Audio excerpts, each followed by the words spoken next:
So let's do this. You'll need to prepare the machine. With a combine harvester, the header cuts the plants. Those headers have different widths, depending on the size of the combine. Go detach the trailer. Then drive the harvester with its front to the header and attach it.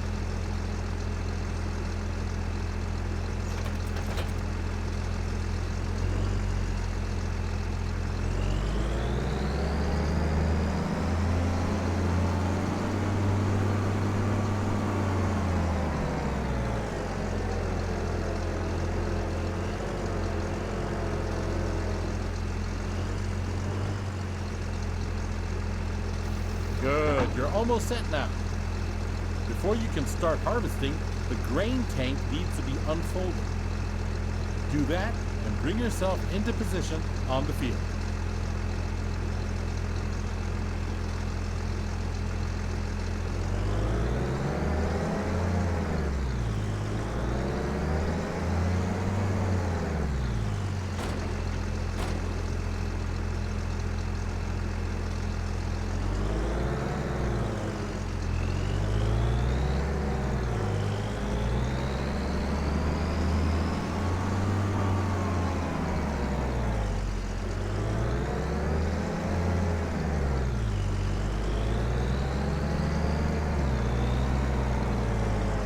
You can see that the field is nearly done already. I was feeling a little wobbly in the knees earlier, so I left it for you. Thought you might want to try it out anyway.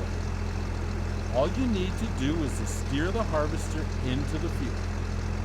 Unfold the tank, start the harvester, and do the rest.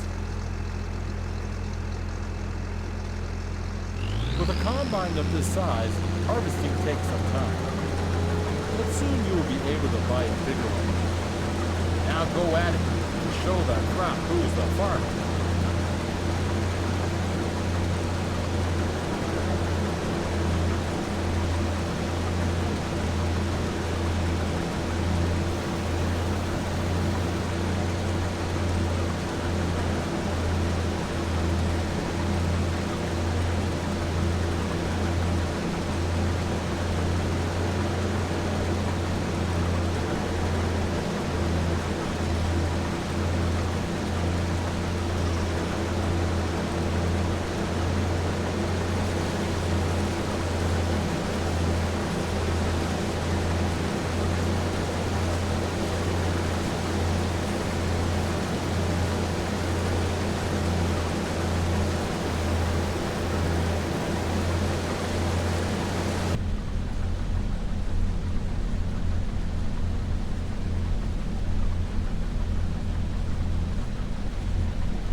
Nice one, kiddo. That's it.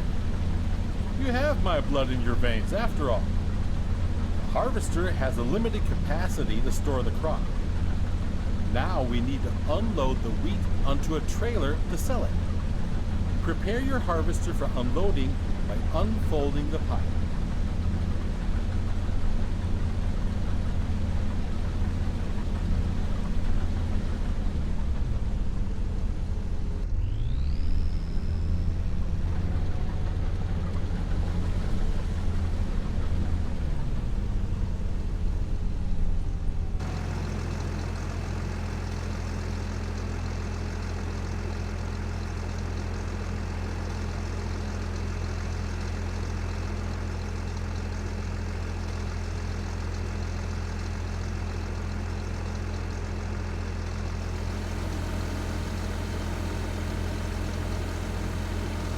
The pipe will start extending, and the wheat will start to pour out automatically. But we're missing something, aren't we? There's no trailer here just yet. Go get the trailer in the garage.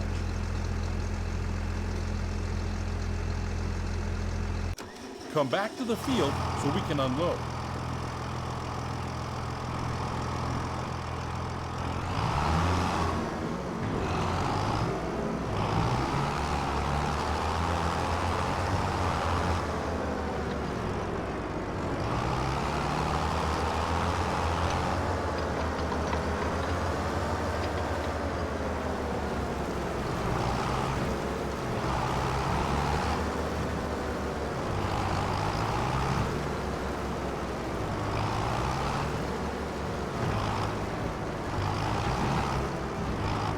Empty the tank of your harvester. Pull along to it on the driver's side of the harvester. The trailer is in the correct position directly below the pipe. The harvester will start to unload automatically.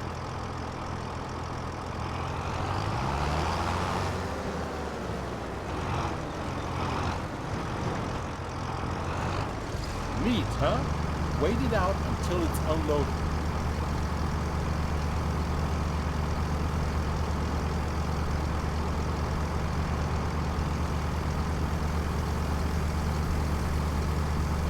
Well done, kiddo. You can either store the crop in your silo or you can sell it. This load I promised to a vendor friend of mine. He's already waiting for you. So all you gotta do is drive the tractor with the trailer to his unloading station. Now drive to the grain elevator to sell the wheat.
This is one of many summer plants. If you don't like the prices you get on the market, you can also store the grain in your farm silo to wait it out. Sell your goods later. Now, let's get to it. Drive the trailer over the tip area and unload.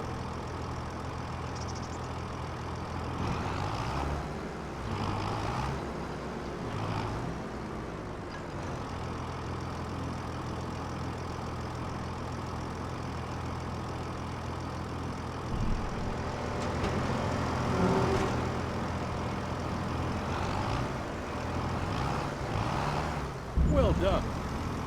At some point, you'll do this in your sleep. Now, let's go back to the farm, shall we?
You're back. Splendid. I started wondering if you joined your father. Well, where were we? Right. You've seen the most important steps on the field now. There's always more to do, like yield improvement, liming, fertilizing, weeding. Those require special equipment. Next thing is gaining a bit of a feel for everything. I'll just leave you to it so you can try out a few things. You don't want your old grandpa meddling with your business all the time, do you? But I'll be here if you need anything. If you want more detailed info, you can also ask Ben. He has been one of my most trusted helpers in the past. He will gladly explain a lot of farming techniques. Now, get to farming. Dung heap indeed. You'll do just fine. This farm is your farm now.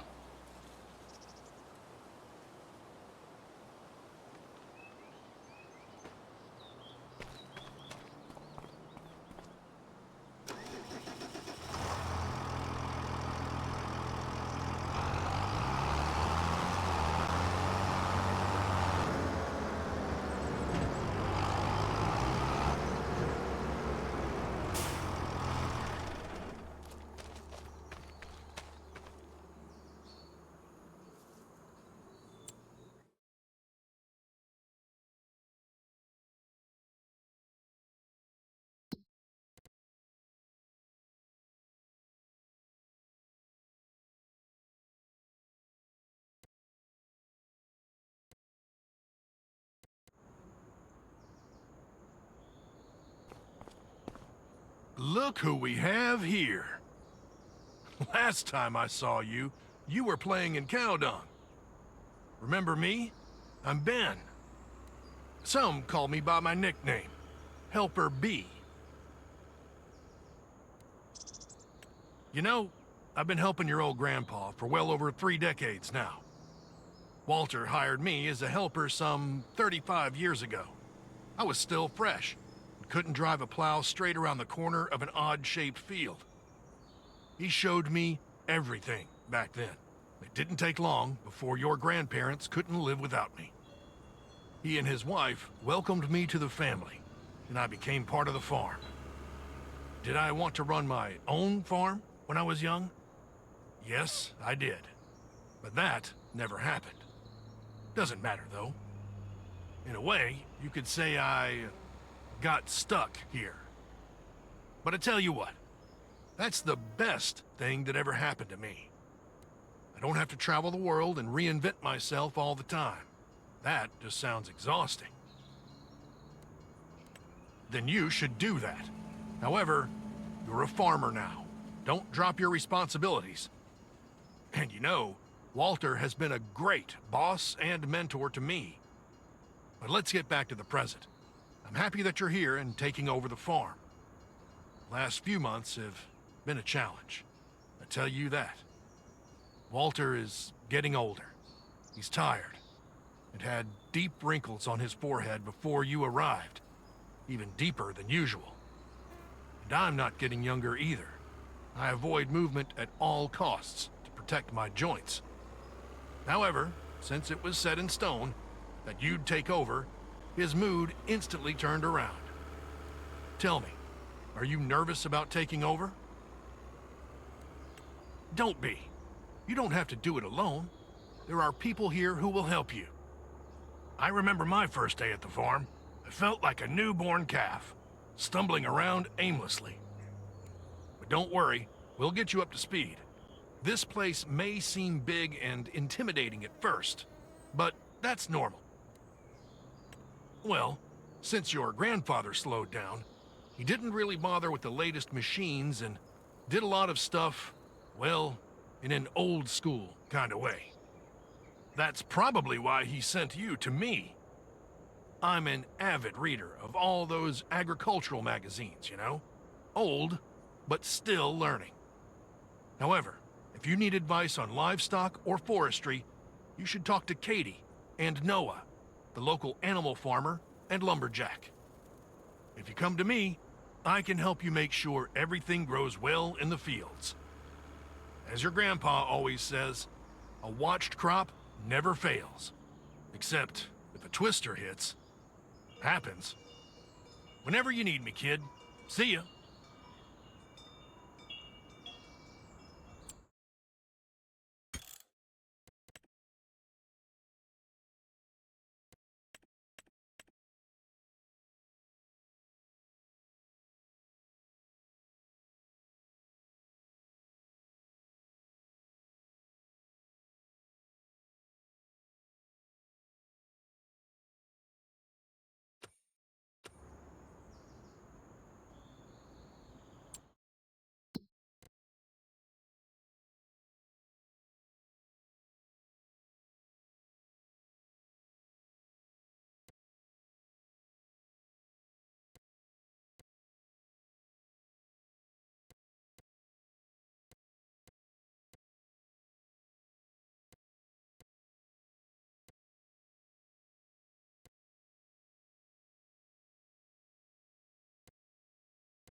Oh, hi.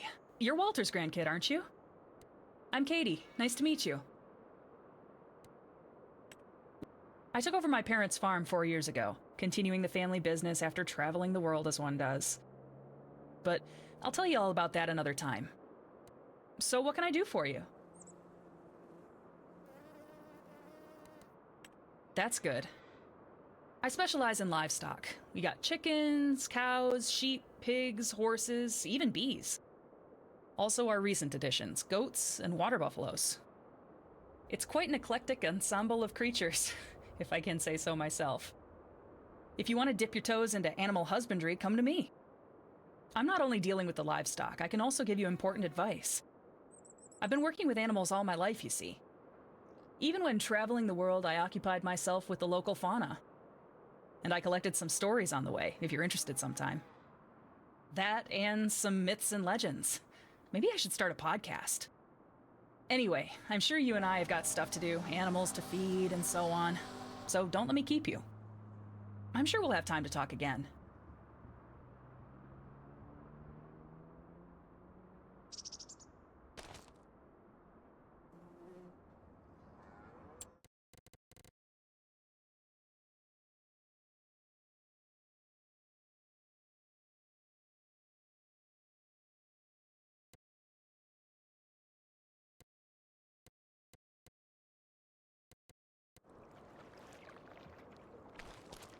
What is up, fellow resident? Please specify. Good choice. I sense a significant amount of feel-good hormones in my brain. Why, do you ask? I just solved another case in town. Well, feeling happy is the result of a high level of feel-good hormones, is it not? The circumstances of the case are straightforward.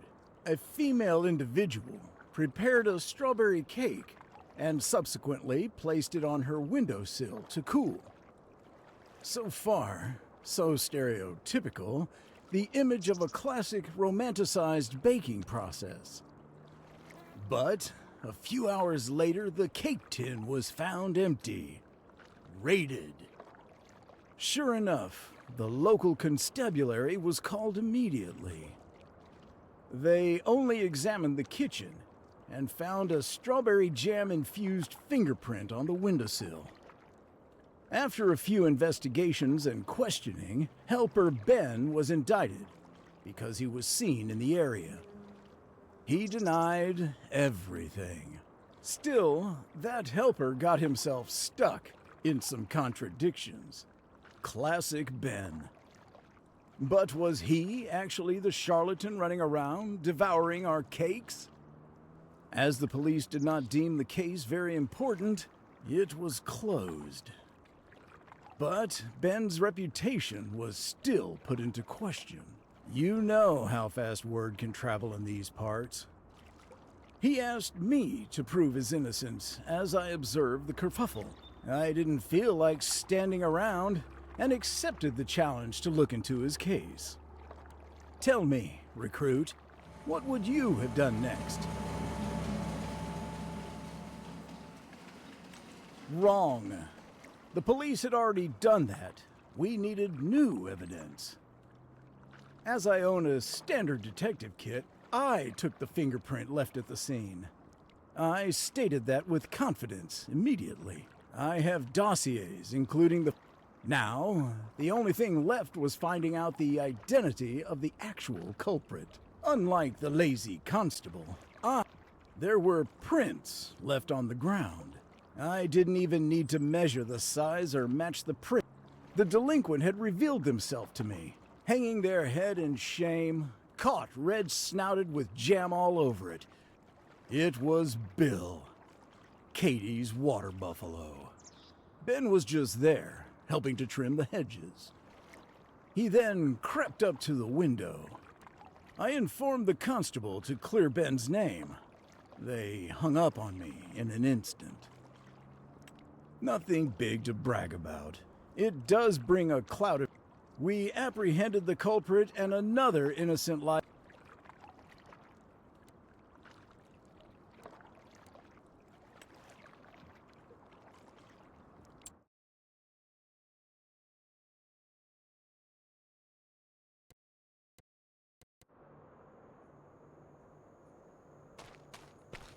Hey there, neighbor. If it is not nice to meet you, I don't know what is. I'm David. Call me Dave if you want to. Don't have to. I'm happy with either. Welcome to the neighborhood. Saw you moving in the other day. I'm new here too. I came here almost 2 years ago, so I'm still a newbie in the eyes of the townfolk, and probably will be for a long time. Especially since I don't have a farming background and came from the city. Did something completely different before. What brings you here, buddy? Pops is your grandpa? Awesome! I love him. I think we're gonna be on good terms, friend. Let's talk some more and get to know each other when you're settled in. I bet we can help each other out here and there. I'll definitely tell you about all the mistakes I made so far, hoping you don't hear about them from the others first, if it's not too late. But more importantly, so you don't make the same mistakes. Let your grandpa be disappointed in me instead of you. Also, you want to avoid tauntingly being stared at by our local lumberjack, Noah. I swear his sharp stare while shaking his head can fell a tree. So, feel free to come by and chat me up anytime, buddy. I'll take some time for you. If I don't, I'm busy. But that doesn't mean I don't love you anymore. Got it? Already do.